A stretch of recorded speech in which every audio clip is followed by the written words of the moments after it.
চলুন আপনাদের অবাক করা একটা গল্প শোনাই। কখনো কি নিজেকে নিজে দেখেছেন আপনার চোখের সামনে? কথাটা শুনে মাথা ঘুরে গেল, তাই না? এটা কিভাবে সম্ভব? নিজেকে কিভাবে নিজের সামনে দাঁড়িয়ে থাকতে দেখব? হ্যাঁ, এরকম একটা অদ্ভুত ও ভয়ঙ্কর ঘটনা শুরু হয়েছে আমার সাথে। গল্পটা শুরু থেকে বলি। দুপুরের প্রচন্ড রোদে আমি বসে আছি একটা আম গাছের নিচে। এটা একটা খোলা মাঠ। আমি মহিষ চড়াই। আমার মা বাবা কেউ বেঁচে নেই। মা বাবা না থাকায় মামা মামির কাছে বড় হয়ে ওঠা।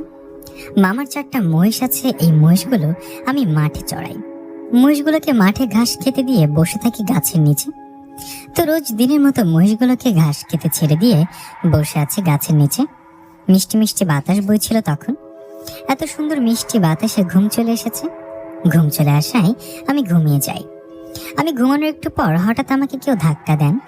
আমি ধাক্কা খেয়ে ঘুম থেকে উঠে চোখটা খুলে চমকে উঠি, কারণ আমি দেখি আমার সামনে আমি দাঁড়িয়ে আছি।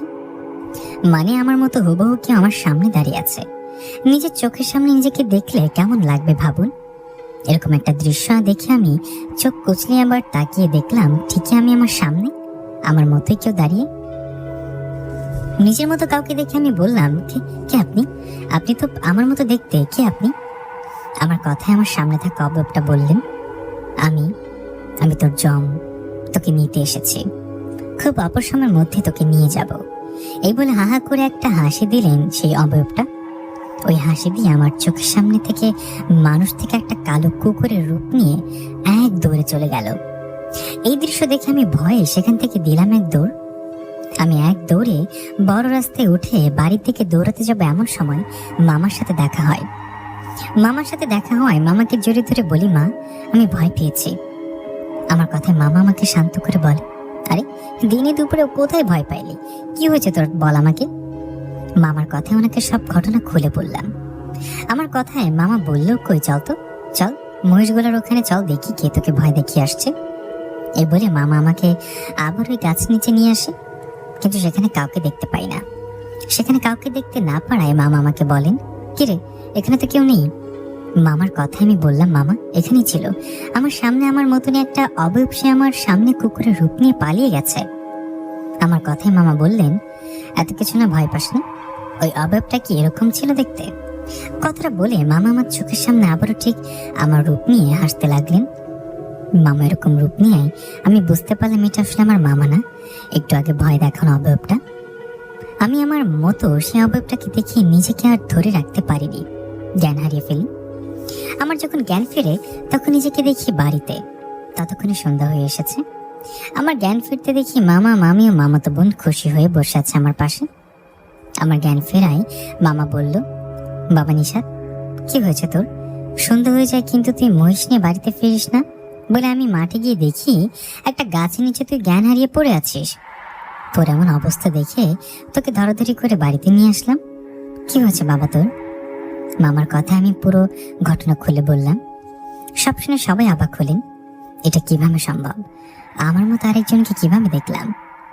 আমার কথায় মামা বললেন, আমার মনে হয় তোকে কোনো দুষ্ট জিন ভয় দেখিয়েছে। আজকে হয়তো মাঠের মধ্যে একা ছিলি, তাই ভয় দেখিয়েছে তোকে। এরপর আর মহিষ নিয়েও তো দূরে যাবি না, কেমন? তোর শরীরে মাটি লেগে আছে, যা গোসল করে আয়, তারপর একসাথে বসে খাবার খাবো। মামার কথায় উঠে গোসল করে ঘরে আসলাম। ঘরে এসে ভাবলাম, আমার সাথে কি হলো? ওগুলা কি আসলে কোনো দুষ্ট জিনের কাজ নাকি বাস্তব কোনো ঘটনা? এসব ভাবতে ভাবতে মামাতো বোন খুশি আসলেন আমার কাছে। খুশি এসে বললেন, বাবা তোকে খেতে রাখছে, আয়। খুশির কথা উঠে খাবার খেতে গেলাম, আর খাবার খেয়ে আমার ঘরে এসে শুয়ে পড়লাম। আমি শুয়ে পড়ে ভাবলাম, হয়তো ওটা দুষ্ট জিনের কাজ ছিল, হয়তো আমাকে আর ভয় দেখাবে না। কিন্তু না, সেই রাতে আমি ঘুমের মাঝে ভয়ঙ্কর একটা স্বপ্ন দেখলাম। আমি দেখলাম আমি একটা জায়গায় বসে কান্না করছি, আর আমারই সামনে আমার লাশ রাখা। এরকম একটা ভয়ঙ্কর স্বপ্ন দেখে ঘুম ভেঙে যায় আমার। ঘুম ভেঙে যেতে বিছানায় বসে বসে ভাবতে থাকি, এটা কি দেখলাম? আমার সামনে আমারই লাশ শুয়ে রাখা, এটার মানে কি? কিভাবে সম্ভব এটা? এসব ভাবতে ভাবতে আবারও ঘুমিয়ে গেলাম। আবার ঘুমানোর একটু পর আবারও আমার ঘুম ভেঙে গেল। এবার ঘুম ভেঙে যাওয়ায় আমি দেখলাম আমার পায়ের কাছে একটা কালো ছায়া বসে আছে। আমি জেগে যেতেই কালো ছায়াটা সব দ্রুত বাতাসে মিশে গেলেন। কালো ছায়াটা দ্রুত চলে যাওয়ায় আমি ভয়ে বিছানায় উঠে বসলাম। এরপর বাকি রাতটুকু আর ভয় না ঘুমিয়ে জেগে কাটিয়ে দিলাম। পরের দিন সকালে মামাকে বললাম, মামা, আমার তো সমস্যা বেড়েই চলছে। গতকাল রাতে ভয়ঙ্কর স্বপ্ন দেখেছি, আর বাস্তবেও একটা কালো ছায়া দেখছি। আমার কথায় মামি অবাক হয়ে মামা বলেন, কি বলিস?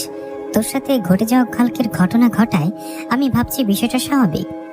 তোকে কেন কোনো দুষ্ট জিন ভয় দেখেছে মনে হয়, কিন্তু এখন তো বিষয়টা সিরিয়াস মনে হচ্ছে। শোন, তুই আজকে মহিষ নিয়ে বেশি দূরে যাবি না। এরপর থেকে কোনো সমস্যা হলে তোকে কোনো কবিরাজ দেখাবো, কেমন? আয়, ভাত খেয়ে নে।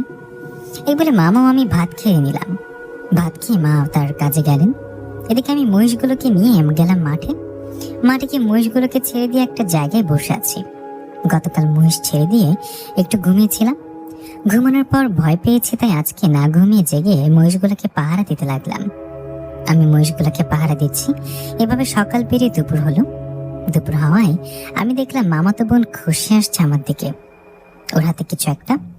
খুশি আমার কাছে আসায় দেখলাম ওর হাতে খাবার। খুশির হাতে খাবার দেখে আমি বললাম, কিরে খুশি, তুই হঠাৎ খাবার নিয়ে? আমি তো মাঠে খাবার খাই না, বিকেলের দিকে মহিষগুলাকে বাড়িতে নিয়ে গিয়ে তারপর খাবার খাই। আমার কথায় খুশি তেমন কিছু বলে না। খাবারগুলো ওখানে রেখে বললেন, খেয়ে নাও। খুশির এমন কথা আমি বললাম, ঠিক আছে, কি করার, খাবারগুলো যখন নিয়ে আসছিস তখন খেতেই হবে। এই বলে হাতটা ধুয়ে ঢেকে রাখা খাবারটা বের করতে চমকে উঠলাম, কারণ ভাতের জায়গায় সেখানে রাখা পচা মাছ মাংস আর পানির জায়গায় রক্ত। এরকম খাবার দেখে খুশির দিকে তাকালে বুকের মাঝে ধুকপুক করে উঠল, কারণ ওখানে তখন খুশি ছিল না। খুশির জায়গায় দাঁড়িয়ে ছিল মাথাবিহীন একটা শরীর। মাথা ছাড়া একটা শরীর আমার পাশে দাঁড়িয়ে দেখে এক চিৎকারে বাড়ির দিকে দৌড় দিলাম। আমি এক দৌড়ে বাড়িতে চলে গিয়ে ধপাস করে বসে পড়ে গেলাম উঠানে। আমি পড়ে যাওয়ায় খুশি ও মামি দৌড়ে এসে আমাকে ধরে তুললেন। তুলে বললেন, কি হয়েছে, এরকম ভাবে দৌড়ে আসলাম কেন? ওদের কথা আমি সব ঘটনা খুলে বললেও ওরা অনেক ভয় পায়। আমি তো ভয়ে পালিয়ে আসলাম বাড়িতে। ওইদিকে মহিষগুলো পাশে ঘাস খাচ্ছে, ওগুলোর আবার কিছু না হয়ে যায়, এই ভেবে সবাই মামার জন্য অপেক্ষা করতে লাগলাম। বেশ কিছুক্ষণ অপেক্ষা করার পর মামা আসলেন বাড়িতে। উনি বাড়িতে আসায় আমি সব ঘটনা খুলে বলি। সব শুনে মামা বলেন, এরকম ঘটনা ঘটেছে বাবা নিশাত, তোর আর ওইদিকে যাওয়ার দরকার নেই, আমি গিয়ে মহিষগুলো নিয়ে আসছি। তুই ততক্ষণে গোসল করে ভাত খেয়ে নে। আমি মহিষগুলোকে নিয়ে এসে বিকালে তোকে নিয়ে মসজিদের ইমাম সাহেবের কাছে যাব। এই বলে মামা চলে গেলেন মাঠে মহিষগুলোকে নিয়ে আসতে। মামা চলে যাবার পর আমি গোসল করে খাবার খেয়ে নিলাম। ওইদিকে কিছুক্ষণের মধ্যে মামা মহিষগুলোকে নিয়ে বাড়িতে আসলেন। বাড়িতে এসে মামা হাত মুখ ধুয়ে উনিও খাবার খেয়ে নিলেন। খাবার শেষে আমাকে বললেন, নিশাত চল, তোকে আমাদের মসজিদের ইমামের কাছে নিয়ে যাই। মামার কথা আমি ওনার সাথে চলে গেলাম আমাদের ইমাম চাচার কাছে। ওনার কাছে যাবার পর আমি সব ঘটনা ইমাম সাহেবকে খুলে বললাম। সব শুনে উনি কিছুক্ষণ চুপ থেকে বললেন, আমি বিষয়টা ভালো দেখছি না। নিশাদের সাথে যে ঘটনাগুলো ঘটেছে এগুলো মূলত হয় কারোর উপর কালো জাদু করলে। আমার যতদূর ধারণা, নিশাদকে কেউ কালো জাদু করে ওর উপর জিন চালান করেছে। এখন সেই জিনটা হয়তো নিশাদের সাথে এরকম ভয়ঙ্কর ঘটনা ঘটাচ্ছে, এটা আমার ধারণা। আমি শিওর না, আমি তো কবিরাজি করি না, আমার অভিজ্ঞতা থেকে বললাম। ইমাম সাহেবের কথা আমার মনে তো ভয় চলে আসলো। ওদিকে মামা বললেন, নিশাদকে কে কালো জাদু করেছে? ওর সাথে কার শত্রুতা থাকবে? ও তো কারোর সাথে ঝগড়া করে না। মামার কথা ইমাম সাহেব বললেন, কে যে কার সাথে কখনো ঝামেলায় জড়ায় সে নিজেও জানে না। এছাড়া মানুষ শত্রুতা করেও কালো জাদু করে থাকে। আমি তো কবিরাজি করি না, করলে হয়তো নিশাদের সমস্যা কেন হচ্ছে এটা সঠিকভাবে বলতে পারতাম। ওনার কথায় মামা বললেন, আচ্ছা, কবিরাজি করতে না পারেন, নিশাদকে ঝাড়ফুঁক করে দেন, ও তো অনেক ভয় পেয়েছে ছেলেটা। মামার কথা ইমাম সাহেব দোয়া কালাম পড়ে ফুদলেন আমাকে ঝাড়ফুঁক দেওয়ার পর চলে গেলাম বাড়িতে। বাড়িতে যাবার পর মামিও খুশিকে বিষয়টা খুলে বলল। ওরা অবাক হলেন। আমাকে বলল, কে কালো জাদু করতে পারে? সবাইকে চিন্তিত দেখে মামা বললেন, কেউ চিন্তা করবেন না, আজকে তো সন্ধ্যা হয়ে গেছে, আজ তো কবিরাজ আনা যাবে না। আজকের দিনটা অপেক্ষা করে কাল আমি কোনো কবিরাজকে বাড়িতে নিয়ে আসবো। মায়ের কথায় সবাই রাজি হলেন। তখন আমি ঘরে গিয়ে শুয়ে রইলাম। আমি ঘরে গিয়ে শুয়ে থাকা একটু পর খুশি আসলেন আমার কাছে। ও এসে বললেন, কিরে, শরীর খারাপ লাগছে, মাথায় কি হাত বুলিয়ে দেব? খুশি এরকম কথায় ওকে বললাম, না লাগবে না, তুই আমার পাশে বসে থাক কিছুক্ষণ, একা থাকলে ভয় লাগে। আমার কথায় খুশি বললেন, নিশাদ, তোকে একটা কথা বলার ছিল। কি কথা বলবি বল, শুনছি। আমার কথায় খুশি বললেন, ইমাম সাহেব বলেছে না তোকে কালো জাদু করা হয়েছে? তোকে যদি সত্যি কালো জাদু করা হয়ে থাকে তাহলে সেটা কে করতে পারে আমি জানি। আমার একজনকে অনেক সন্দেহ হয়। খুশি কথায় বেশ অবাক হয়ে বললাম, তুই জানিস কাকে সন্দেহ করিস তুই? আমার কথার জবাবে খুশি বললেন, আমার চাচাতো ভাই সাগরকে। কি? সাগর? সাগর আমাকে কালো জাদু করতে যাবে কেন? ওর সাথে তো আমার কোনো ঝগড়াই নেই, কখনো কোনো কথা কাটাকাটি হয়নি। ও আমাকে কালো জাদু কেন করবে? আমার কথায় খুশি বললেন, তুই হয়তো কিছুটা জানিস সাগর আমাকে পছন্দ করে। সাগর আমাকে পছন্দ করলেও আমি ওকে পছন্দ করি না। ওকে সবসময় এড়িয়ে চলি, পাত্তা দিই না। আমি সাগরকে পাত্তা না দিয়ে কিছুদিন আগে সাগর আমাকে বলে, খুশি শোন, আমি তোকে এত পছন্দ করি, ভালোবাসি, তুই আমাকে পাত্তা দিস না কেন? আজ তোকে সত্যিটা বলতে হবে। সাগরের কথা আমি সেদিন ওকে বলি, হ্যাঁ আমি একজনকে পছন্দ করি, আর সেটা হলো নিশাদ। আমি তোর কথা বলি সাগরকে। তোর কথা শুনে সাগর অনেক রাগ করে আর বলে, তুই আমাকে পাত্তা না দিয়ে নিশাদকে ভালোবাসিস। এই ভালোবাসা আমি মানি না। আমি থাকতে তোদের ভালোবাসা টিকবে না, থাকবে তোর ভালোবাসার মানুষ। নিশাদ সাগরের এই কথাগুলো শুনে ওকে সন্দেহ হচ্ছে। আমার মনে হয় সাগর করছে এসব। খুশির কথা আমি বেশ অবাক হয়ে বললাম, তা তুই সাগরকে বলতে গেছিস কেন আমাকে ভালোবাসিস? তুই কি আমাকে ভালোবাসিস নাকি? আমার কথায় খুশি বললেন, এসব কথা ছাড়, এখন তোর চিকিৎসা আগে করাতে হবে। বাবা কালকে কবিরাজ নিয়ে আসবে, কাল আমি বাবাকে বলবো সাগরের কথা। তুই চিন্তা করিস না, তুই আল্লাহর রহমতে সুস্থ হয়ে উঠবি। এই বলে চলে গেল খুশি। খুশি চলে যাবার পর আমি খাবার খেয়ে ভয়ে ভয়ে ঘুমিয়ে গেলাম। আমি ঘুমানোর পর সেই রাতেও একটা ভয়ঙ্কর ঘটনা ঘটলো আমার সাথে। সময়টা তখন মধ্যরাত। হঠাৎ আমার ঘুম ভেঙে যাওয়ায় আমি দেখি আমার পাশের কাছে বসে গতকাল রাতের দেখা সেই কালো ছায়ার মতো অবয়বটা। আমি ওকে দেখার সাথে সাথে সেই কালো ছায়ার মতো অবয়বটা কথা বলে ওঠে ও ভয়ঙ্কর কণ্ঠে বলে, কিরে, কি ভেবেছিস হুজুর কবিরাজের বাড়িতে গেলে তোকে কেউ বাঁচাতে পারবে না? আমার হাত থেকে তোকে কেউ বাঁচাতে পারবে না। আমি তোকে নিয়ে যাব, সময় হলে তোর জীবনটা নিয়ে যাব। কথাটা বলে সে কালো অবয়বটা আমার পা ধরে এক টান দিয়ে আমাকে বিছানা থেকে ফেলে দিয়ে বাতাসে মিশে যান। এদিকে বিছানা থেকে পড়ায় আমি কোমরে ও মাথায় অনেক আঘাত পাই। আমি পড়ে যাবার সাথে সাথেই চিৎকার করে উঠে আর জ্ঞান হারিয়ে ফেলি। আমার যখন জ্ঞান ফেরে তখন সকাল। আমাকে ঘিরে বসে আছে মামা, মামি ও খুশি। আমার জ্ঞান ফেরায় মামা আমাকে জিজ্ঞাসা করেন গত রাতে কি হয়েছিল। মামার কথা জবাবে আমি সব ঘটনা মামাকে খুলে বলি। সব শুনে মামা বলেন, বুঝতে পারছি আর দেরি করা ঠিক হবে না। আমি এখন একজন কবিরাজ নিয়ে আসি, ততক্ষণে তোমরা নিশাদকে খাবার খাইয়ে দিয়ে বিছানায় শুয়ে দাও। মামার কথায় মামি বললেন, আমি যাব তোমার সাথে, চলো। কথাটা বলে মামা মামি চলে গেলেন। এদিকে তখন খুশি আমাকে ধরে বিছানায় বসিয়ে দিলেন। এরপর খুশি খাবার নিয়ে এসে আমাকে নিয়ে যেতে খাইয়ে দিলেন। খাবার শেষে বিছানায় শুয়ে আছি, শরীরে অনেক জ্বর। কালকে ভয়ে সেই জিনের আঘাতে শরীরে জল চলে আসছে। আমি বিছানায় শুয়ে তখন খুশি আমার পাশে বসে আমার মাথায় হাত বুলিয়ে দিচ্ছে। এভাবে বেশ কিছুক্ষণ যাবার পর মামা মামি একজন কবিরাজকে নিয়ে আসলেন বাড়িতে। কবিরাজ এসে আমাকে দেখে বললেন, এর সাথে সমস্যা হচ্ছে তাই না? তখন মামা বললেন, হ্যাঁ, আপনি দেখুন না কি সমস্যা। তখন কবিরাজ বললেন, হ্যাঁ হ্যাঁ আমি দেখছি।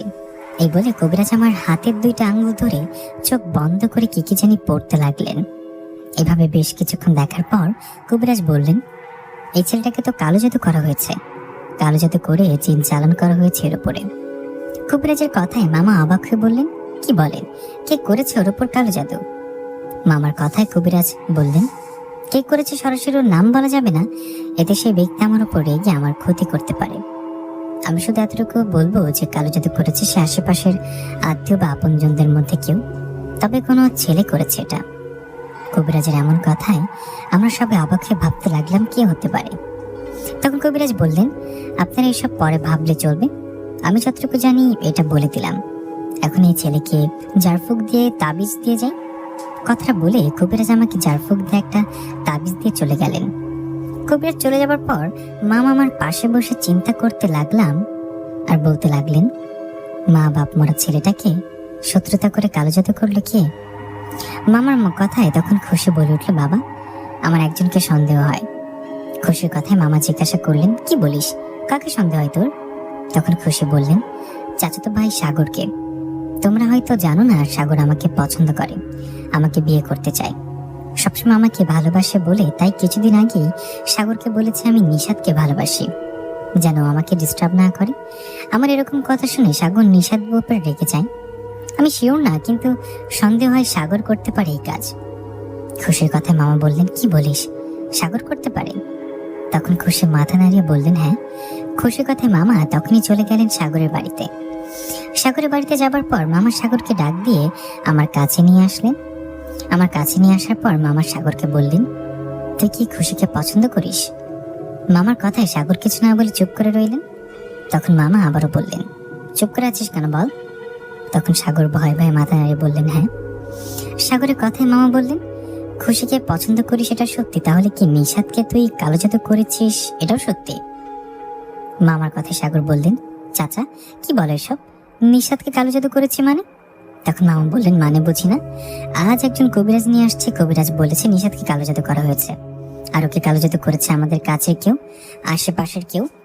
মামার কথায় সাগর বললেন, চাচা আমি খুশিকে পছন্দ করি এটা ঠিক।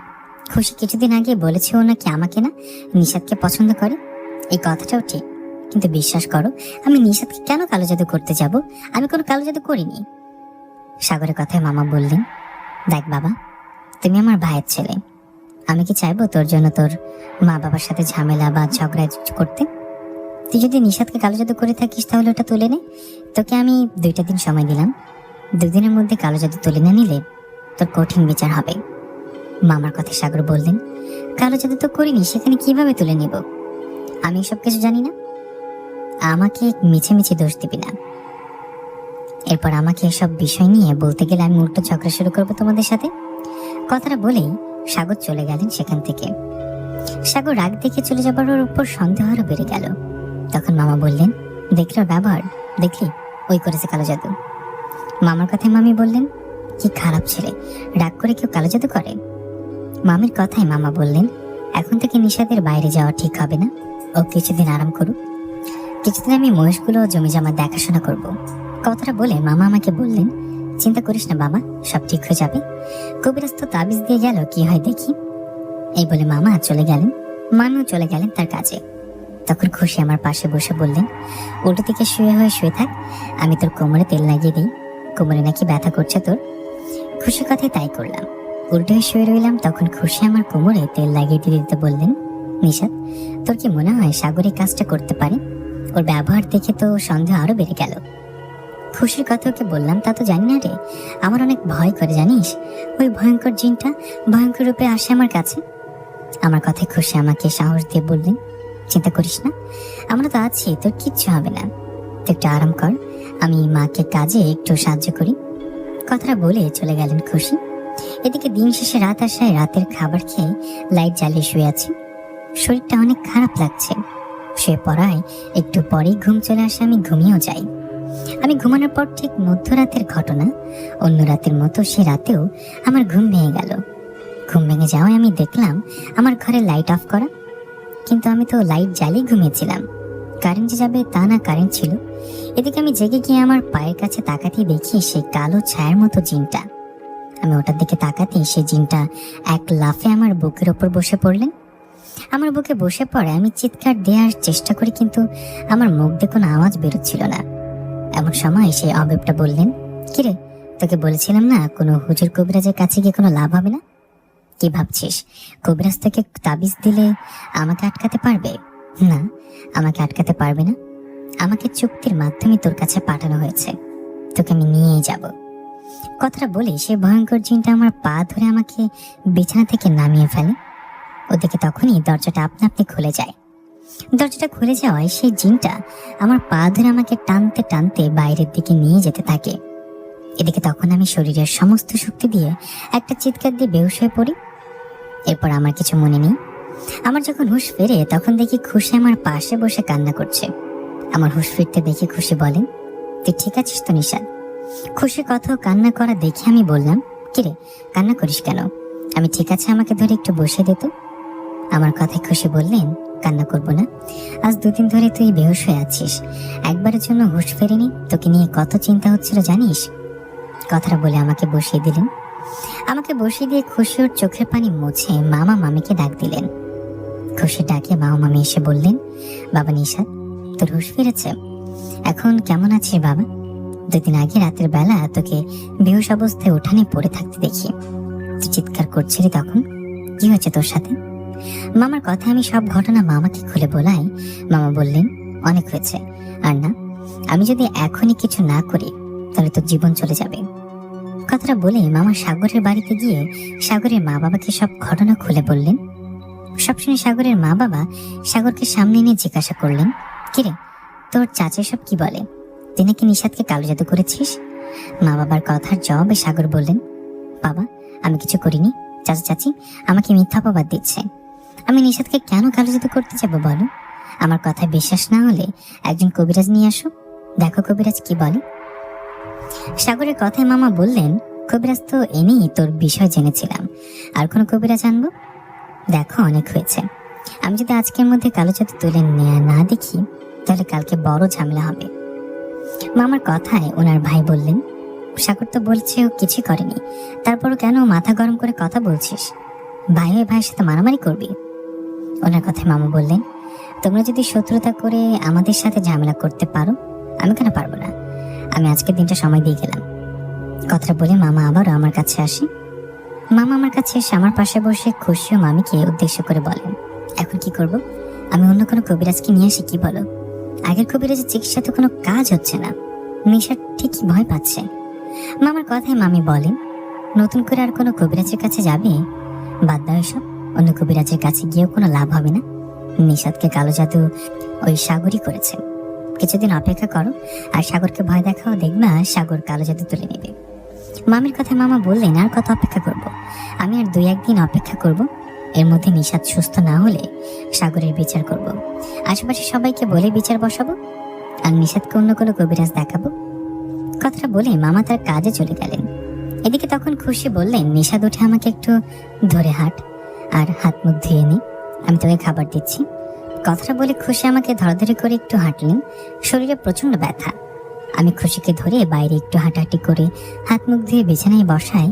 খুশি খাবার নিয়ে এসে বললেন, নিশাদ এই নে, আমি কি তোকে খাইয়ে দিব নাকি তুই নিজে খেতে পারবি? খুশির কথা আমি বললাম, আমি খেতে পারবো, দে, আমার হাতে দে। আমার কথায় খুশি খাবারের প্লেটে আমার হাত দিয়ে আমি খাবার খেতে লাগলাম। খাবার খাওয়ার সময় খুশিকে বললাম, আমি কিছুদিন ধরে আমি অসুস্থ হওয়ায় তুই আমার উপর কেয়ার, সেবা, মায়া ও আমার জন্য কান্না করছিস। তোর এসব দেখে তো মনে হচ্ছে সত্যি সত্যি তুই আমাকে পছন্দ করিস, ভালোবাসিস। সত্যি কি ভালোবাসিস? আমার এরকম কথায় খুশির লজ্জা পেয়ে কিছু না বলে চলে গেলেন সেখান থেকে। আমি আর কিছু না বলে খাবার খেয়ে নিলাম। খাবার খেয়ে শুয়ে আছি। এভাবে দিনটা বাড়িতেই কেটে গেল। দিন শেষে রাত হওয়ায় মামা রাতে বাড়িতে ফিরে আমার কাছে এসে বলল, কিরে বাবা, তোর শরীরটা এখন কেমন? মামার কথার উত্তরে আমি বললাম, এই তো মামা, আলহামদুলিল্লাহ ভালো। তখন মামা বললেন, আয় সবাই মিলে একসাথে খাবার খেয়ে নিই। মামার কথায় কষ্ট করে উঠে পাশের রুমে গেলাম। সেখানে গিয়ে সবাই মিলে খাবার খাচ্ছি। খাবার সময় খুশি মামাকে বললেন, বাবা, বলছিলাম রাতের বেলা নিশাদ একা ঘুমালে তো সমস্যা হয়। ওই ভয়ঙ্কর জিনটা নিশাদকে ভয় দেখায়, ওকে মেরে ফেলতে চাই। তুমি যদি রাতের বেলা ওর সাথে ঘুমাতে তাহলে ভালো হতো। তুমি নিশাদের সাথে ঘুমাও, আমি মায়ের সাথে ঘুমাচ্ছি। খুশির কথায় মামা বললেন, হ্যাঁ সমস্যা নেই, আমি নিশাদের সাথে ঘুমাবো। কথাটা বলে মামা খাবার খেয়ে ঘরে গেলেন। এদিকে আমিও খাবার শেষ করে ঘরে গিয়ে শুয়ে পড়লাম। কথা মতো মামা সে রাতে আমার সাথে ঘুমালেন। মামা আমার সাথে ঘুমানোর ফলে সে রাতে বাস্তবে আমার সাথে কোনো ভয়ের ঘটনা ঘটলো না, কিন্তু আমি স্বপ্ন দেখছি। আমি স্বপ্নে দেখি সে ভয়ঙ্কর কালো জিনটা আমাকে বলছে, কোনো লাভ নেই, কেউ তোকে সুস্থ করতেও বাঁচাতে পারবে না, তোকে নিয়ে যাব, আমি তোকে নিয়ে যাব। এরকম স্বপ্ন দেখে ঘুম ভেঙে যাওয়াই দেখলাম সকাল হয়ে গেছে। মামা উঠে চলে গেছে কাজে। রাতে ভয়ের ঘটনা না ঘটায়ও আমার ভালো ঘুম হওয়ায় শরীরটা একটু ভালো লাগছে, হাঁটাচলাও করতে পারছি বেশ। আমি একটু হাঁটাহাঁটি করে ঘরে আসলাম। তখন খুশি আমার কাছে খাবার নিয়ে এসে বললেন, খাবারটা খেয়ে নে, তোর সাথে আমার কথা আছে। কি কথা আছে সেটা শুনলেই বুঝবি, খাবারটা শেষ করার আগে। খুশির কথা আমি কথা না বাড়িয়ে খাবার খেয়ে নিলাম। খাওয়া শেষে খুশি বললেন, আমার সাথে একটু বাইরে আয়, তোর সাথে জরুরি কথা আছে। এই বলে খুশি আমাকে নিয়ে গেলেন বাড়ি থেকে একটু দূরে রাস্তার পাশে একটা গাছের নিচে। ওখানে গিয়ে বসে খুশিকে বললাম, কিরে, আমাকে এখানে নিয়ে আসলি কেন? কি কথা বলবি বল। আমার কথায় খুশি কান্না করতে লাগলেন। ওর কান্না দেখে আমি একটু অবাক হয়ে বললাম, কিরে, কান্না করিস কেন? তো কিছু হয়েছে কি, বল আমাকে। আমার কথায় খুশি কান্না জড়িত কণ্ঠে বললেন, নিশাত তোকে আসলে সাগর কালো জাদু করেনি। আমাদের সবার ধারণা ভুল ছিল। তোকে কে যার কালো জাদু করেছে সেটা আমি জেনে গেছি। খুশির কথা আমাকে বললাম, কি বলিস? সাগর করেনি তাহলে কি করেছে? কে সে, বল আমাকে। আমার কথায় খুশির চোখের পানি ছেড়ে দিয়ে বললেন, তোকে কালো জাদু করেছে আমার মা। কি মামি করছে? আরে পাগল হলি নাকি? তোর মায়ের সম্পর্কে কি বলছিস সব? তখন খুশি বললেন, এটাই সত্যি নিশাত। আমি তো নিজের চোখকে বিশ্বাস করতে পারিনি আমার নিজের কানকে বিশ্বাস করতে, যখন মাকে কবিরাজের সাথে কথা বলতে দেখেছি, যখন ওদের কথা আমি শুনে ফেলেছি। খুশি, কি বলিস এসব? তুই কখন দেখলি? খুলে বল আমাকে। আমার কথা খুশি বললেন, নিশাত, গতকাল বাবা তো তোর সাথে ঘুমিয়েছিল আর মা আমার সাথে। আমি মায়ের সাথে শুয়েছিলাম। হঠাৎ রাত 12টা-1টার দিকে মা উঠে বাইরে যায়, আর তখনই ঘুম ভেঙে যায় আমার ঘুম ভেঙে যাওয়ায় আমি ভাবি, আরে মা কোথায় গেল এত রাতে? এই ভেবে আস্তে করে উঠে সারা শব্দ বা না করে বাইরে বেরোতে দেখি ঘরের পেছনে মা কার সাথে জানি কথা বলছে। আমি কথার আওয়াজ শুনে আরেকটু সামনে গিয়ে লুকিয়ে লুকিয়ে দেখি মা কথা বলছে একজন কবিরাজের সাথে। সে কবিরাজ তখন একটা পুতুলের ওপর সুতো বেঁধে মাকে বললেন, কোনো চিন্তা করবেন না, 2 দিনের মধ্যে আপনার কাজ হয়ে যাবে, আপনার কথা কেউ জানতেও পারবে না। এই বলে কবিরাজ পুতুলটা তোর ঘরের পেছনে পুঁতে রেখে চলে যায়। আমি নিজের চোখে দেখছি আর শুনেছি। বিশ্বাস কর, কাল সারা রাত আর ঘুমোতে পারিনি। মা এরকমটা কেন করলো? নিশাদ এসব বিষয়ে আমার বাবাও আমি কিছু জানি না, এটা শুধু মা করেছে। খুশি কথা আমি আমার চোখের পানি চলে এসেছে। আমি কান্না করতে করতে বললাম, মামি এটা করতে পারলো, ওনাকে মা মনে করি, মায়ের মতো সম্মান করি, ভালোবাসি, আর সে উনি কিনে এসব করলো। কেন করলো এসব? তখন খুশি বলল, আমিও তো জানি না। আমার মনে হয় কথাটা আজ রাতে বাবাকে জানাতে হবে, পরে বাবা মাকে জিজ্ঞাসা করলে জানা যাবে আসল রহস্য। এই বলে খুশি আমাকে ধরে তুলে বললেন, চল বাড়ি চল, আর বাড়ি গিয়ে নর্মাল ভাবে থাকবি, মা যেন কোনোভাবে বুঝতে না পারে আমরা এসব জেনে গেছি। খুশির কথায় মন খারাপ করে চলে গেলাম বাড়িতে যাবার পর অনেক কান্না পাচ্ছিল। আমি মন খারাপ করে শুয়ে আছি। দুপুরবেলা খাবার খেতে দিলেও আমি খাইনি। এভাবে দিনটা কেটে যায়। দিন কাটে, রাত আসে। রাত হওয়ায় মামা আসে বাড়িতে। মামা এসে আমাকে বলেন, নিশাত, তোর মামি বললো তুই দুপুরে কিছু খাসনি কেন? তোর কি শরীর খারাপ? মামার কথায় সেখানে খুশি ও মামি চলে আসলেন। ওরা আসার পর খুশি বললেন, বাবা কিভাবে খাবার খাবে? খাবার তো আমিও খাইনি। কিভাবে খাবো? ঘরের আপন মানুষ যদি কালো জাদু করে মেরে ফেলতে চায়, এই কথা শোনার পর কার গলাতে খাবার নামে বলো? খুশির কথায় মামা কিছুই বলতে না পেরে বলেন, কি বলিস? ঘরের মানুষ কালো জাদু করে মানে? মামার কথায় খুশির চোখে পানি চলে আসে। তখন খুশি বলেন, বাবা, নিশাদকে সাগর কালো জাদু করেনি, কালো জাদু করেছে মা। মামি আমাকে কালো জাদু করেছে এটা শুনে মামা তো আকাশ থেকে পড়ে, বিশ্বাস করতে চায় না। তখন খুশি গত রাতে ঘটে যাওয়া সব ঘটনা মামাকে খুলে বলায়। মামা অবাক হয়ে মামির দিকে তাকায়। এদিকে তখন মামি ভয়ে ভয়ে বলেন, এসব মিথ্যা, আমি কিছু করিনি, মিথ্যে এসব। কিন্তু খুশির পুরো কথা শুনে মামা মামির গালে একটা থাপ্পড় দিয়ে বলেন, বল কেন করছিস এমনটা? নিশাত তো আমাদের ছেলের মতো, কেন করলি বল? তখন মামি কিছু বলতে না চাইলে মামা আরো কয়েকটা আঘাত করে মামিকে। মামার আঘাতে মামি কান্না করতে করতে বলে, বলছি। এই বলে মামি কান্না করতে করতে বলে, জায়গা জমির জন্য এরকমটা করেছে। মামির কথায় মামা রেগে গিয়ে বললেন, জায়গা জমির জন্য? আরে আমাদের বাড়ি ঘর, গরু মহিষ, জমি জমা সবই তো নিশাদের মা বাবার। কিছুদিন পর নিশাদের বয়স 21 বছর হয়ে যাবে, আর তখন তোকে সব সম্পত্তি বুঝে দিতে হবে। মামার কথায় মামি বললেন, সেজন্য ওর ওপর কালো জাদু করেছি। ভেবেছিলাম কিছুদিন পর নিশাদের বয়স 21 বছর হবে। 21 বছর হলে সবকিছু বুঝে পাবে নিশাদ, তখন তো আমাদের কিছু থাকবে না। তাই আমার ভাইয়ের বুদ্ধি শুনে আমি নিশাদের উপর কালো জাদু করেছি। কিন্তু এখন একটা ভুল বোঝাবুঝি আছে। আমি নিশাদের উপর কালো জাদু করেছি ওকে পাগল করে দিতে, কিন্তু ওকে মেরে ফেলতে নয়। আমি ভেবেছি ও পাগল হয়ে গেলে ওর সম্পত্তির বিষয় কিছু বুঝবে না, তাই করেছে এমনটা। মামির কথায় মামা মামির গালে একটা থাপ্পড় দিয়ে বললেন, নিজের ভাইয়ের কুপরামর্শ এতবার একটা পাপ কাজ করতে পারলি? নিশাত তো আমাদের ছেলের মতো, ও কি সম্পত্তি ফিরে পেয়ে আমাদের বাড়ি থেকে বের করে দিবে? ও কি এতটাই খারাপ? কালো জাদু যে করে, যে আল্লাহর বিরুদ্ধে চলে যায়, সে তার ইমান থাকে না। তুই কি ভেবেছিস নিশাতকে কালো জাদু করে ভালো থাকবি? না, পারবি না। যে কালো জাদু করে উল্টো তার ক্ষতি হয়। এখন অপেক্ষা কর, দেখবি এই দুনিয়াতে তোর শাস্তি হবে। কথাটা বলে মামা মামিকে আরো বললেন, বল কোন কবিরাজের কাছে গিয়ে কালো জাদু করছিস? তখন মামি বললেন, যে কবিরাজকে আমার বাড়িতে নিয়ে আসছি, যে কবিরাজ এসে বলেছে নিশাত কালো জাদু করেছে, আশেপাশে কোনো ছেলে আসে, সেই কবিরাজ। মামির কথায় মামা বললেন, তুই এত শয়তান, তাহলে তোর প্ল্যান মতো করেছিস সেসব। আমি অন্য কবিরাজের কাছে গেলে তুই ধরা পড়ে যাবি, তাই সেদিন ইচ্ছে করে আমাকে কবিরাজের কাছে নিয়ে গেছিস, তাই না? তখন মামি বললেন, হ্যাঁ, আমি কবিরাজকে শিখিয়ে দিছি উনি যেন এমন ভাবে কথা বলে যেন কেউ আমাকে সন্দেহ না করে। তোমরা যেন সাগরকে সন্দেহ করো। মামির কথায় মামা রেগে গিয়ে বললেন, কি একটা অবস্থা, তোর জন্য আমার নিজের ভাই ভাতিজার সাথে ঝগড়া চড়ালাম, আমার ভাতিজা সাগরকে মিথ্যা অপবাদ দিলাম, আমার ওদের কাছে মাপ চাইতে হবে। আমি তো ওদের কাছে মাপ চাইবো, তার আগে কালো জাদু কাটাতে হবে। আমার আর দেরি করা ঠিক হবে না, এখনই কবিরাজের বাড়িতে যেতে হবে। মামার কথা আমি বললাম, মামা রাত্রের বেলা যেও না, সকাল হলে যেও। তখন মামা বললেন, না নিশাত, আজ রাতে যেতে হবে। কালো জাদু তাড়াতাড়ি কাটাতে না পারলে তোর সমস্যা হবে, তোকে বাঁচানো যাবে না। এই বলে লাইট নিয়ে মামা হাঁটতে লাগলেন কবিরাজের বাড়ির দিকে। বেশ কিছুক্ষণ পর মামা কবিরাজের বাড়িতে পৌঁছে যান। সেখানে যাবার পর কবিরাজ মামাকে দেখে বলেন, আরে আপনি আপনি রাত্রের বেলা আমার বাড়িতে? আপনার ভাগ্নের সমস্যা হয়েছে নাকি? আমি কি যাবো ঝাড়ফুঁক দিয়ে আসবো? কবিরাজের কথায় মামা বললেন, অভিনয় বাদ দিন, আমি সব জেনে গেছি। আপনি টাকার লোভে নিশাদের উপর কালো জাদু করেছেন, তাই না? এখনই যদি কালো জাদু তুলে নিন, এর জন্য কত টাকা লাগে নিন। কালো জাদু আপনাকে এখনই তুলতে হবে, নইলে অনেক বড় ঝামেলা হয়ে যাবে। মামার কথা কবিরাজ বললেন, দেখুন আমি মানছি কালো জাদু করেছি। আপনার বউ কিছুদিন আগে তার ভাইকে নিয়ে আসছিল, আমি যেন নিশাদের ওপর কালো জাদু করে ওর ওপর জিন চালান করে দিয়ে ওকে পাগল করে দেই। আপনার বউয়ের কথা মতো আমি তাই করি।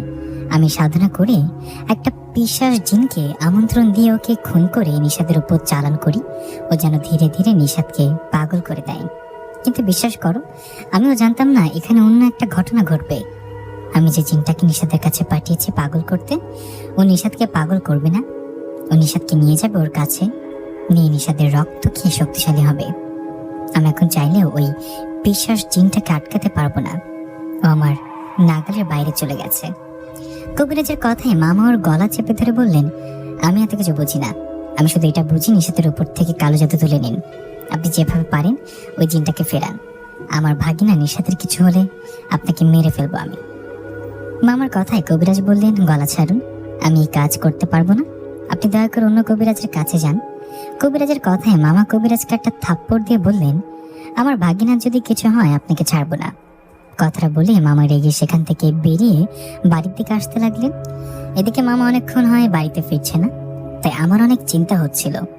একসময় চুপ থাকতে না পেরে খুশিকে বললাম, খুশি, মামা তো এখন আসছে না, ওনার কোনো বিপদ হলো না তো? আমি একটু এগিয়ে দেখি। কথাটা বলে বিছানা থেকে নেমে উঠে দাঁড়ালাম। তখন খুশি বললেন, আরে তুই একা একা কই যাচ্ছিস? তোর একা বাইরে যাওয়া যাবে না, দাঁড়া, তোর সাথে আমিও যাই। এদিকে তখন মামিও বললেন, আমাকে নিয়ে যাও, তিনজন মিলে এগিয়ে দেখি। কথাটা বলে তিনজন বাড়ি থেকে বেরিয়ে হাঁটতে লাগলাম। আমরা বাড়ি থেকে কিছুটা দূরে একটা ফাঁকা জায়গায় আসতে দেখলাম মামা বাড়িতে ফিরছে। আমাকে দেখে মামা বললেন, আরে তোমরা এখানে কোথায় যাচ্ছ?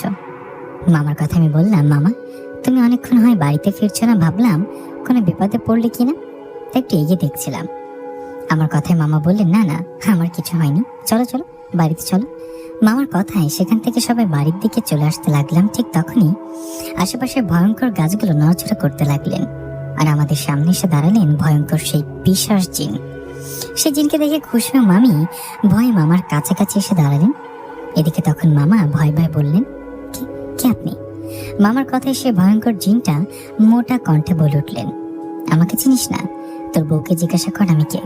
আমি সেই জিন যাকে কালো জাদুর মাধ্যমে এই ছেলেটার উপর চালান করে দেয়া হয়েছে। আমি ওকে নিয়েই যাব, আমাকে কেউ আটকাতে পারবে না। সে জিনটার কথায় মামা বললেন, নিশাদকে কিছু করবেন না, ওকে মাফ করে দিন। মামার কথায় ওই জিনটা বললেন, আমি যার উপর একবার নজর দেই তাকে ছেড়ে যাই না, আমি ওকে নিয়ে যাবো, আর সেটা এখনই। কথাটা বলে সে জিনটা আমাকে একটা আঘাত করে ফেলে দেন। আমাকে আঘাত করেছে দেখে মামা এগিয়ে গেলে সেই জিনটা মামাকেও আঘাত করে ফেলে দেন। আমিও মামা দুজন মাটিতে পড়ি। এমন সময় সে জিনটা আমার দিকে এগিয়ে আসতে থাকলো, মানে আমাকে উদ্দেশ্য করে বলল, নিশাদ চোখ বন্ধ কর, চোখ বন্ধ করে আল্লাহর নাম নে আগে, তারপর মনে মনে বল, বাবা সাহায্য করো, বাবা আমাকে সাহায্য করো। মামার কথা আমি কিছু বুঝতে পারলাম না। তখন মামা আবারও বললেন, যা বলো তাই করো, চোখ বন্ধ করে বলো বাবা আমাকে সাহায্য করো। মামার কথা আল্লাহর নাম নিয়ে আমি চোখ বন্ধ করে বললাম, বাবা আমাকে সাহায্য করো, বাবা আমাকে সাহায্য করো। আমার এরকম কথায় মুহূর্তেই সেখানে এসে জড়ো হলো শত শত জিন। আমাদের চারিদিকে জিনেরা এসে ঘিরে ধরলেন, সবার গায়ে সাদা জুব্বা পরা। এত জিনদের দেখে আমি অবাক। এদিকে তখন মামা উঠে দাঁড়িয়ে সেখানে আসা সকল জিনদের উদ্দেশ্য করে বললেন, এই পিশাচ জিনটা নিশাদের মেরে ফেলতে চায়। মামার কথায় মুহূর্তে সে জিনেরা পিশাচ জিনটাকে ধরে আঘাত করতে থাকে। সেই জিনেদের আঘাতে কোনো মতে প্রাণ নিয়ে পালিয়ে গেলেন সেই পিশাচ জিনটা। পিশাচ জিনটা পালিয়ে যাবার পর সেখানে আসা সকল জিন মাথা নিচু করে আমাকে সম্মান জানালেন। আর তাদের মধ্যে থেকে একজন জিন বললেন, আপনি কোনো চিন্তা করবেন না, আল্লাহর রহমতে আপনার কিছু হবে না। আজ থেকে 3 দিন পর আপনার বয়স 21 বছর হবে।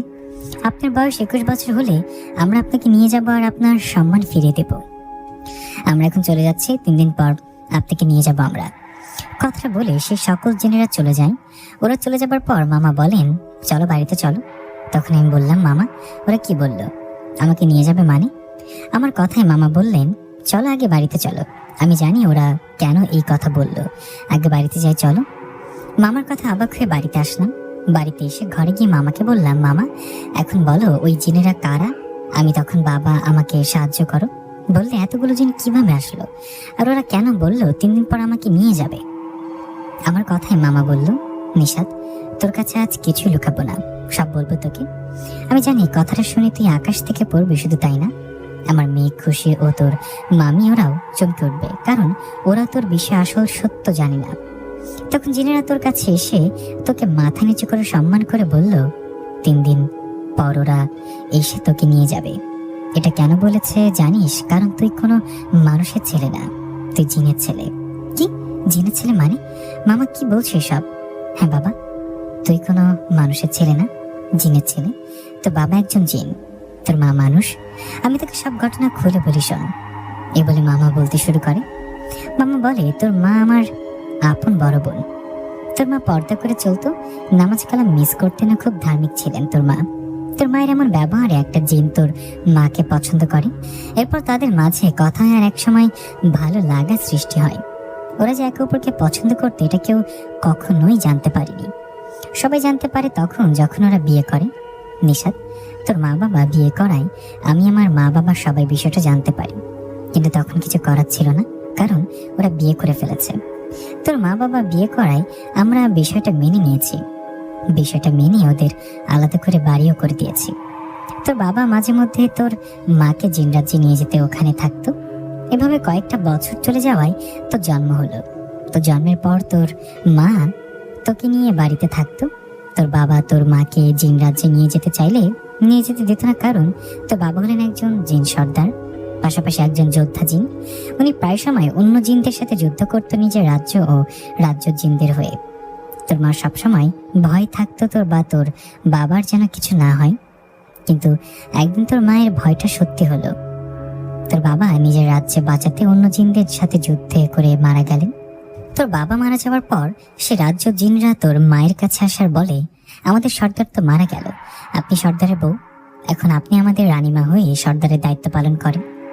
কিন্তু সেই জিনদের কথাই তোর মা বলতেন না, আমি ওসব কিচ্ছু চাই না, আমি আমার ছেলেকে নিয়ে এখানে থাকতে চাই। তোর মায়ের কথা সেই জিনগুলো বলে, আপনি এখানে থাকবেন, কিন্তু আপনার ছেলেকে জিন রাজ্যের থেকে যেতেই হবে, কারণ ও ভবিষ্যৎ জিন সর্দার। ওদের কথাই তোর মা বলেন, আমার ছেলে এখনো ছোট, আমি ওকে এখন জিন রাজ্যে যেতে দেব না। আমি বাঁচি আর মরি, আমার ছেলের বয়স যখন 21 বছর পূর্ণ হবে তখন ও জিন রাজ্যে যাবে, তার আগে না। তোর মায়ের কথায় সেদিনেরা রাজি হয়ে চলে যায়। জিনেরা যাবার কয়েক মাস পর তোর মাও অসুস্থ হয়ে মারা যায়। নিশাত তোর মা বাবা মারা যাবার সময় মোটামুটি বেশ কিছু সম্পত্তি রেখে গেছে। আমাদের এখন যে জমি জমা গরু মহিষ আছে এগুলো সব তোর। নিশাত 3 দিন পর তোর বয়স 21 বছর হবে, আর তোকে রাজকীয় সম্মান দিয়ে জিনেরা নিয়ে যাবে, আর তোকে সর্দারের দায়িত্ব পালন করতে হবে। মামার কথা আমার চোখে পানি চলে আসছে। আমি কান্না জড়িত কণ্ঠে বললাম, মামা আমি জিন রাজ্যে যেতে চাই না, আমি যাব না, আমি তোমাদের সাথে থাকবো। আমার কথাই মামা বললেন, আমি আর কি বলবো বল, তোকে যে যেতেই হবে। তবে তুই চিন্তা করিস না, তুই যখন ইচ্ছা আমাদের সাথে আসতে পারবি, আমাদের তোর কাছে নিয়ে যেতে পারবি, তোর হুকুমে চলবে সব জিন। মামার কথা আমি বললাম, কিন্তু ওখানে গিয়ে কিভাবে থাকবো? আমি তো কখনো যাইনি জিন রাজ্যে। আমার এরকম কথায় মামা বললেন, তোর রাজ্য জিনেরা তোকে সব শিখিয়ে বুঝিয়ে দেবে, এসব চিন্তা করিস না। রাত হয়েছে, যা ঘরে কি ঘুমা। আল্লাহর রহমতে তোর কাছে ওই পৈশাচিক জিন আর আসবে না। কথাটা বলে ওরা চলে গেলেন। ওরা যাবার পর আমি ঘরে গিয়ে ঘুমালাম। পরের দিন সকালে খুশি এসে আমাকে ডাকতে লাগলেন। খুশিটাকে ঘুম ভেঙে গেল। খুশি বললেন, জিন সর্দারের কি ঘুম হয়নি এখনো?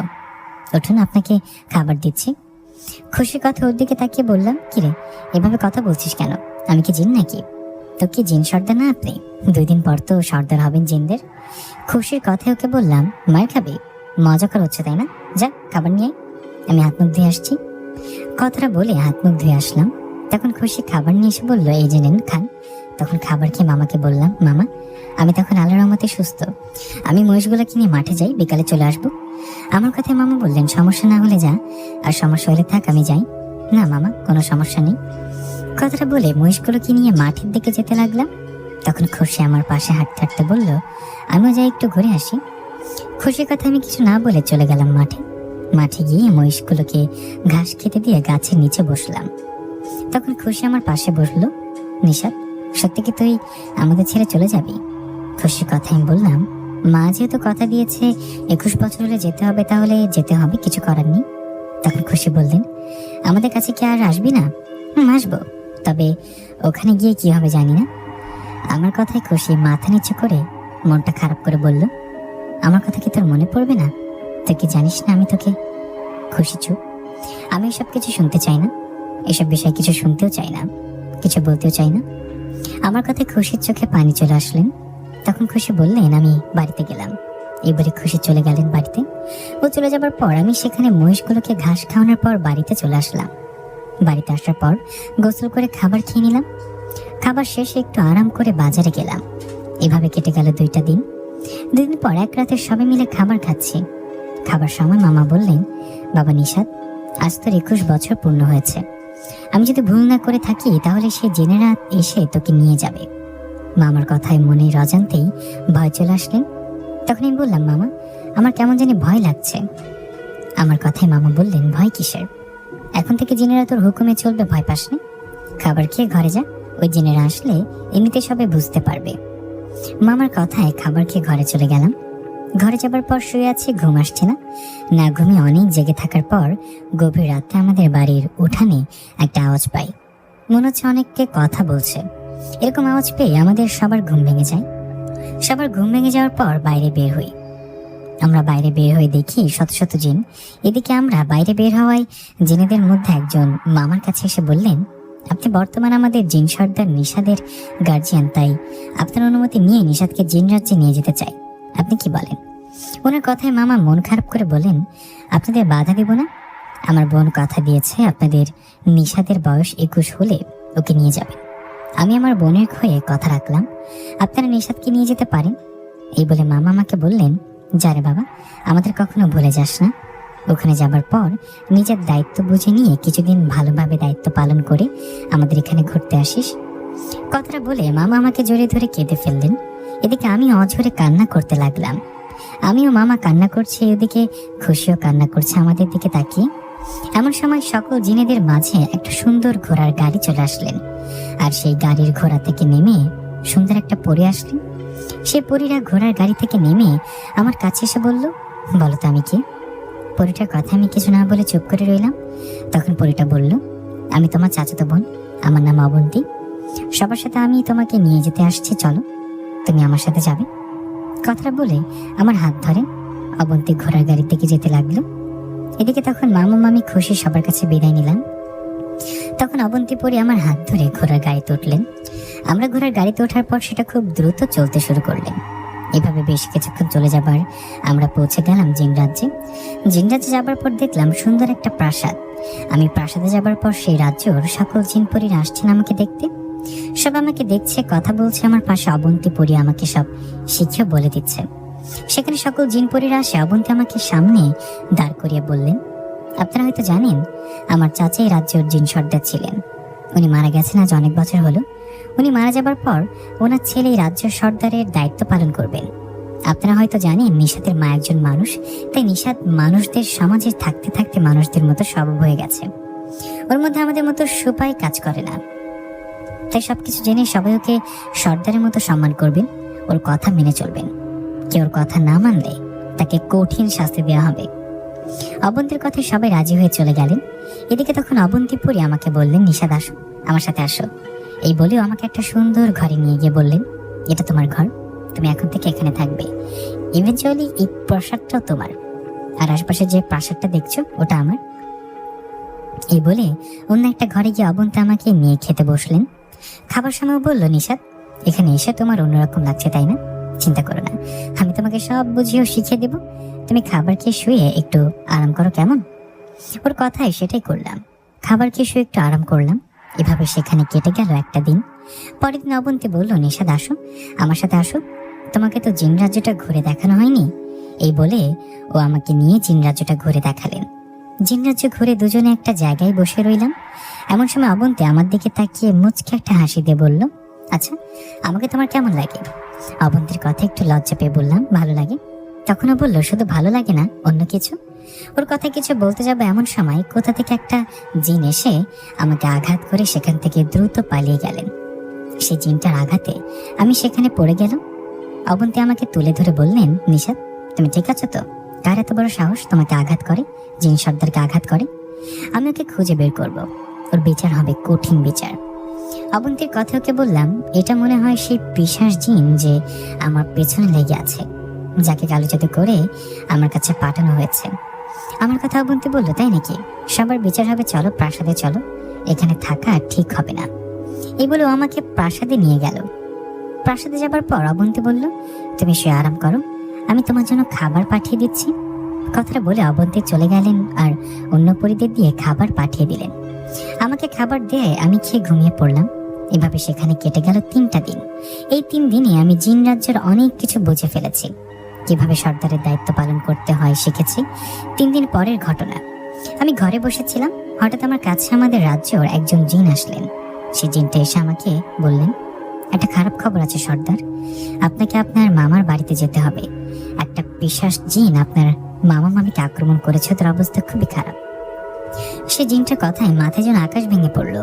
ওর কথা আমি বললাম, আমাকে নিয়ে চলো, দ্রুত নিয়ে চলো। আমার কথায় সে জিন আমাকে নিয়ে আসলেন মামা বাড়ির কাছাকাছি। তখন আমাদের মানুষদের দুনিয়াতে গভীর রাত। জিনটা আমাকে বাড়ির পাশে রেখে বলল, আপনি যান সর্দার, আমি অদৃশ্যভাবে থাকবো, সমস্যা নেই। ওর কথায় এক দৌড়ে গেলাম মামা বাড়িতে। সেখানে গিয়ে দেখলাম বাড়িতে অনেক মানুষের ভিড়। বাড়িতে এত মানুষের ভিড় দেখে সবার ভিড় ঠেলে ভিতরে গিয়ে দেখলাম মামি মারা গেছে। মামি লাশ জড়িয়ে ধরে কান্না করছে খুশি। আমি সেখানে যাওয়ায় খুশি আমাকে জড়িয়ে ধরে কান্না করতে করতে বললেন, নিশাত মানি, আমার মার বেঁচে নেই। খুশির কান্নায় আমারও কান্না চলে আসলো। মামি আমার উপর যত অপরাধ করুক না কেন, আমি তো ওনার মায়ের মতো ভালোবেসেছি ওনাকে মা মনে করি। মামি মারা গেছে কিন্তু মামাকে ওখানে দেখছি না। মামাকে না দেখে খুশিকে জিজ্ঞাসা করাই খুশি আমাকে ঘরে নিয়ে গিয়ে বললেন, দেখো বাবা কতটা অসুস্থ।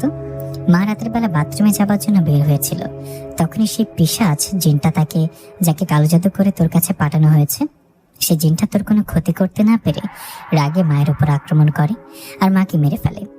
মাকে মারার সময় মায়ের চিৎকার শুনে বাবা বাইরে বের হওয়ায় সে জিন বাবার বুকে আঘাত করে পালিয়ে যায়। খুশির কথা অনেক রাগ হচ্ছিল তখন, কিন্তু এমন পরিস্থিতিতে রাগ দেখালে হবে না, মামাকেও হাসপাতালে নিয়ে যেতে হবে। এই ভেবে খুশির চাচা, চাচাতো ভাই সবার সাথে কথা বলে মামিকে গোসল করে কিছুক্ষণ পর জানাজা পরে কবর দিয়ে দিলাম। মামির কবর হওয়ার পর সে রাতেই মামাকে নিয়ে গেলাম হাসপাতালে। হাসপাতালে যাবার পর ডাক্তার দেখালাম। ডাক্তার দেখে আমাকে বললেন, আসলে ওনার অবস্থা ভালো না, উনি বুকের মধ্যে প্রচন্ড আঘাত পাবার কারণে বুকের কয়েকটা হাড় ভেঙে গেছে। শুধু তাই না, ভেতরের অনেক কিছু আঘাতের ফলে ফেটে গেছে। ওগুলো ভেঙে বলতে চাই না, আপনার কষ্ট পাবেন। ওনার যে অবস্থা তাতে অপারেশন করে কোনো লাভ হবে না, তাই ওনাকে বাড়িতে নিয়ে যান। আমরা কিছু ওষুধ দিচ্ছি, এগুলো খেয়ে একটু স্বাভাবিক হবে। তবে কখন মারা যায় বলা যায় না, আল্লাহ ভালো জানে। ডাক্তারের কথায় খুশি চিৎকার দিয়ে কান্না করতে লাগলেন। আমিও কান্না করছি। কান্না করতে করতে খুশিকে শান্ত করে বললাম, খুশি কান্না করিস না, তুই কান্না করলে মামা আরো ভেঙে পড়বে। মামা যে কয়েকদিন বেঁচে থাকবে, ওনাকে হাসি খুশি থাকতে দে। আমার কথায় খুশি কিছুটা শান্ত হলে বললেন, বাবাকে নিয়ে বাড়িতে যাই চল, ডাক্তার প্রাথমিক যা চিকিৎসা দিয়েছে খুশির কথায় মামাকে নিয়ে গেলাম বাড়িতে যাবার পর সেই বাকি রাতটুকু না ঘুমিয়ে কাটিয়ে দিলাম। পরের দিন সকালে খুশির মামার জন্য খাবার নিয়ে আসলে ওনাকে খাবার খাওয়ানোর পর আমি বললাম, মামা এখানে বসো, তোর সামনে আজ প্রতিশোধ নিব। কথাটা বলে আমি আমার জিনদের ডাকলাম। আমার ডাকে হাজির হলো কয়েকটা জিন এসে বললেন, সর্দার আমাদের ডাকলেন, কিছু করতে হবে, কি হুকুম করুন। ওদের কথা আমি বললাম, গতকাল আমার মামা মামিকে যে পিশাচ জিনটা আঘাত করেছে ওকে ধরে নিয়ে আসে এখনো। ও দুনিয়ায় বা জিন রাজ্যে কোথায় থাকে থাকুক। আমার কথা জিনেরা চলে গেলেন আর কিছুক্ষণের মধ্যে সেই পিশাচ জিনটাকে ধরে নিয়ে আসলেন। ওকে ধরে নিয়ে আসার পর মামার সামনে বসে আমার জিনদের বললাম, আঘাত করো, ওকে কষ্ট দিয়ে মারবে, তাড়াতাড়ি মারবেন। আমার কথা মতো আমার জিনেরা পিশাচ জিনটাকে আঘাত করতে লাগলেন। ওদিকে পিশাচটা ব্যথায় চিৎকার করছে আর মাপ চাচ্ছে, কিন্তু ওকে মাফ না করে আঘাত করতে করতে অনেক কষ্ট দিয়ে মেরে ফেলা হলো ওকে। সে জিনটাকে মারার পর আমি জিনগুলোকে চলে গেলেন। তখন মামাকে বললাম, দিলাম ওকে শেষ করে। ও মামিকে মারছে, তোমাকে আঘাত করে আহত করেছে, শুধু তাই না আমার পিছু ছাড়েনি, জিন রাজ্যে গিয়ে আমাকে আঘাত করেছে। আমার কথায় মামা বললেন, ওইভাবে হঠাৎ এসে তোর মামিকে আঘাত করে মেরে ফেলবে ভাবিনি। তোর মামি তো মারা গেল, আমার শরীরটাও ভালো না, আমার কিছু হয়ে গেলে আমার মেয়েটার কি হবে? আমার মেয়েকে কে বিয়ে করবে? ও দেখাশোনা কে করবে? মামার কথা ওনাকে বললাম, মামা এসব নিয়ে টেনশন করো না, ও তোমার কিচ্ছু হবে না, তুমি সুস্থ হয়ে যাবে। এই বলে আমি মামাকে বললাম, মামা আমাকে একটু জিনরাজ্যে যেতে হবে, আজকে জিনরাজ্যে গিয়ে আবার কাল আসবো। আমার কথায় মামা রাজি হলে আমি আমাদের জিনদের ডাকলাম। আমার ডাকে ওরা আসলে আমি আবার জিনরাজ্যে চলে আসলাম। জিনরাজ্যে আসার পর অবন্তী আসলেন আমার কাছে। অবন্তীপুরে এসে বললেন, নিশা কি হয়েছে? খবর পেলাম তোমার মামি মারা গেছে। হ্যাঁ অবন্তী, মামি আর বেঁচে নেই, মামার অবস্থা ভালো না, আমাকে কিছুদিন মামার বাড়িতে থাকতে হবে, এই কয়েকদিন তুমি এদিকটা একটু দেখে নিও কেমন? আমার কথা অবন্তী বললেন, ঠিক আছে আমি এদিকটা দেখবো। ঠিক আছে, এসব নিয়ে ভেবো না। আচ্ছা তুমি তো তোমার মামার বাড়িতে ছিলে তাই না? তাই জানো না আমাদের রাজ্যের একটা জিনের বিয়ে তোমাকে ডেকেছিল, তুমি তো জিন সর্দার, তাই তোমাকে যেতেই হবে। অবন্তীর কথা ওকে বললাম, ঠিক আছে যাব। কখন যেতে হবে? এই কিছুক্ষণ পর যাবে, তুমি ঘরে গিয়ে একটু আরাম করো। অবন্তীর কথাই তাই করলাম। ঘরে গিয়ে কিছুক্ষণ আরাম করে চলে গেলাম সেই জিনের বিয়েতে। সেই জিনের বিয়েতে যাবার পর ওরা অনেক সম্মান জানালেন আমাকে। ওদের সম্মানে খুশি হয়ে আমি ওদের সাথে কথা বললাম। এরপর অবন্তী সহ সেখানে খাবার খেয়ে আবার প্রাসাদের ভেতরের দিকে আগাতে লাগলাম। আমি জিন সর্দার, তাই সবসময় আমার সাথে পাহারাদার জিন থাকে। আমার সাথে পাহারাদার জিন থাকায় অবন্তী বলল, তোমরা চলে যাও, আমিও নিশাদ আসছি। ওর কথায় জিনেরা চলে যাওয়ায় আমি অবন্তী দুজনে গল্প করতে করতে প্রাসাদের দিকে আসতে লাগলাম। এমন সময় আমাকে আবারও একটা জিন এসে আঘাত করলো। আমাকে সেই জিনটা এত জোরে আঘাত করেছে যে আমি সেখানেই জ্ঞান হারিয়ে ফেলি। এরপর আমার যখন জ্ঞান ফেরে তখন নিজেকে দেখি আমি প্রাসাদে। আমার জ্ঞান ফেরে অবন্তী বলে, নিশাদ তুমি ঠিক আছো তো? তোমার জন্য অনেক চিন্তা হচ্ছিল, তোমাকে বারবার আক্রমণ করছে, এটা নিশ্চয়ই শত্রু, কোনো জিনের কাজ, আমি নিজে এটার খোঁজ নিয়ে দেখব। কথাটা বলে অবন্তী চলে গেলেন। ও চলে যাবার পর আমি আবারও শুয়ে পড়লাম। শরীরে অনেক ব্যথা। আমাকে যখন এই জিনটা প্রথম আক্রমণ করে তখন ভেবেছিলাম এটা সেই পিশাচ জিনটা যেটাকে কালো জাদু করে আমার কাছে পাঠানো হয়েছে, কিন্তু এই জিনটা এখন বেঁচে নেই। তবু আমার উপর আক্রমণ হয়েছে, এর মানে এখানে অন্য কোনো জিনের হাত আছে। এই চিন্তা করে সবাইকে আমার কাছ থেকে চলে যেতে বললাম। আমার কথায় সকল জিনেরা চলে যাওয়ায় আমি একজন বয়স্ক তথ্য সংগ্রহকারী জিনকে ডাকলাম। ওনাকে ডেকে বললাম, আমি আপনার অনেক নাম ডাক শুনেছি, আপনি নাকি ভালো তথ্য নিয়ে আসতে পারেন। আমাকে একটা জিন 2 বার আক্রমণ করেছে, ও কেন করছে, কার কথায় করছে, কোন গোত্রের জিন, এই খবরটা আমাকে এনে দিন, খুব গোপনে কাজটা করবেন। আমার কথায় সেই জিনটা বললেন, ঠিক আছে সর্দার, আপনি চিন্তা করবেন না, আমি এখনই যাচ্ছি। এই বলে উনি খোঁজ খবর নিয়ে নিতে গেলেন। আর কিছুক্ষণ পর ফিরে এসে যা বললেন সেটা শুনে আমার মাথায় আকাশ ভেঙে পড়ল। আমি যেন বিশ্বাস করতে পারলাম না। সেই জিনটা খোঁজ খবর নিয়ে এসে আমাকে বলল, সর্দার আপনাকে যে জিনটা আক্রমণ করেছে ও একটা খারাপ পিশাচ জিন, আপনাকে ইচ্ছে করে আক্রমণ করেনি, ওকে দিয়ে আক্রমণ করিয়েছে আপনার চাচাতো বোন অবন্তীপুরী। কি, অবন্তী এই কাজ করেছে? হ্যাঁ সর্দার, এটা অবন্তী করেছে। ওনার কথায় আমি অন্য জিনদেরকে ডাকলাম আর বললাম, অবন্তীকে আমার সামনে নিয়ে আসো। আমার কথায় সব অবন্তীকে আমার কাছে নিয়ে আসে। আমি বললাম, অবন্তী তুমি আমার চাচাতো বোন, কাজিন, আমার আপনজন, তুমি কেন এই কাজটা করলে বলো? আমার কথা অবন্তী অবাক হয়ে বলল, কি কাজ করেছি আমি তো কিছু করিনি। অবন্তীর কথায় পর কাছে গিয়ে ওর গালে ঠাস করে একটা থাপ্পড় দিয়ে বললাম, আমাকে ধোঁকা দিলি? আমি তো কি ক্ষতি করেছিলাম যে অন্য জিনকে দিয়ে আমার উপর আক্রমণ করছিলি, আমাকে মেরে ফেলতে চাইছিলি?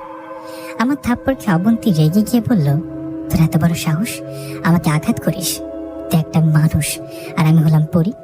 আমি তোকে জিন সর্দার হিসেবে মানি না, এটা কখনো মানতে পারিনি। তোর বাবা মানে আমার চাচা মারা যাওয়ার পর আমি ভেবেছিলাম আমি হব এই রাজ্য রানী, আমার কথাই চলবে সবাই, আমার হুকুম পালন হবে এখানে। কিন্তু তোর জন্য আমার সব স্বপ্ন শেষ হয়ে গেছে। সবাই তোকে সর্দার হিসেবে মেনে নিয়েছে, তাই তোর উপর রাগ করে একটা জিনকে দিয়ে তোর উপর আক্রমণ করেছি। কিন্তু 2বার আক্রমণ করার পর তুই বেঁচে গেলি। অবন্তীর কথায় ওকে বললাম, হায় রে বেঈমান, তুই আমাকে আগে বললে আমি খুশি মনে আমার সর্দারের দায়িত্ব তোকে দিতাম, কিন্তু এখন আর না।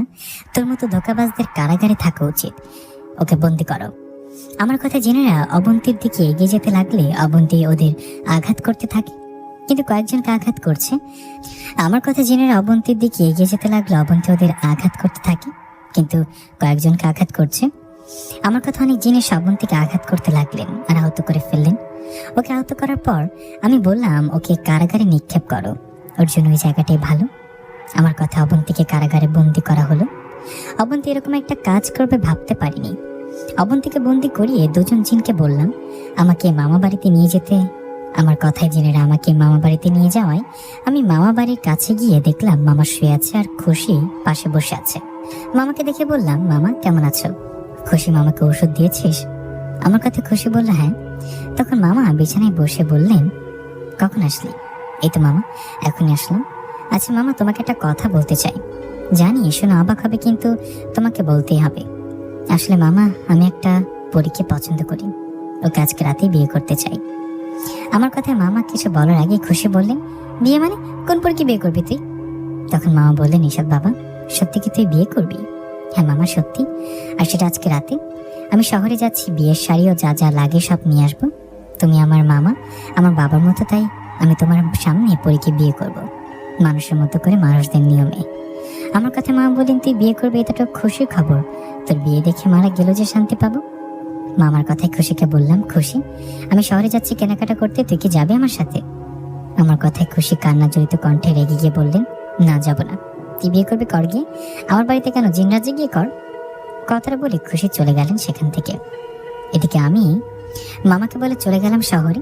শহরে গিয়ে বিয়ের শাড়িও যা লাগে সব কিনে সন্ধ্যার দিকে বাড়িতে ফিরলাম। বাড়িতে ফিরে খুশির ঘরে গিয়ে দেখলাম খুশি বিছানায় শুয়ে কান্না করছে। ওকে কান্না করতে দেখে বললাম, কিরে কান্না করছিস কেন? তুই কি চাস না আমি আমার পছন্দের পরীকে বিয়ে করি? আমার কথায় খুশি বললেন, আমি কিছু জানি না। তখন খুশিকে বললাম, আমার দিকে তাকা, শোন একটা কথা শোন। আমার কথায় চোখের পানি নিয়ে খুশি আমার দিকে তাকিয়ে বললেন, কি কথা বল। তখন আমি বললাম, জানিস খুশি, আমি যে পরীটাকে পছন্দ করি, ভালোবাসি, তাকে আমি অনেক আগে থেকেই চিনি। তার ব্যবহার, আচার আচরণ আমাকে সবসময় মুগ্ধ করছে। আমি শুধু অপেক্ষায় ছিলাম তাকে কখনো বলতে পারবো আমি অনেক ভালোবাসি তোমাকে। আমার কথায় খুশি বললেন, তা জানা, গিয়ে তোর পরীকে বল। আমাকে বলছিস কেন এইসব? খুশি কথা ওকে অবাক করতে বললাম, কারণ আমার সেই পরীটার কেউ না, সেটা তুই। কি? আমি মানে? দেখ মন মেজাজ খারাপ আছে, মজা করিস না, যা এখান থেকে। খুশি কথাকে বললাম, মজা না, আমি যে পরীর কথা বললাম সেটা আর কেউ না, তুই। তুই তো আমার পরী, ভালোবাসার পরী। আমি তোকে অনেক আগে থেকে পছন্দ করি, ভালোবাসি। আমার প্রতি তোর কোনো ভালোবাসা, মায়া কি আর এগুলো আমাকে অনেক মুগ্ধ করে। আমি তোকে ওর মামাকে সারপ্রাইজ দিতে আজকে এই আয়োজন করেছি। আর এই যে বিয়ের শাড়ি, সবকিছু এইসব তোর জন্য। আমি একটু পরেই তোকে বিয়ে করব। আমার কথায় খুশি হয়ে কান্না করতে করতে আমাকে জড়িয়ে ধরলেন।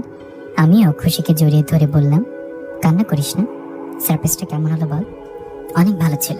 আমি তোকে ছাড়া বাঁচতাম না, জানিস, তোকে অনেক ভালোবাসি আমি। খুশি কথা ওকে বললাম, এই নে শাড়ি, গহনা ও বাকি সবকিছু পরে মামার সামনে আয়, আমি মামার কাছে যাচ্ছি।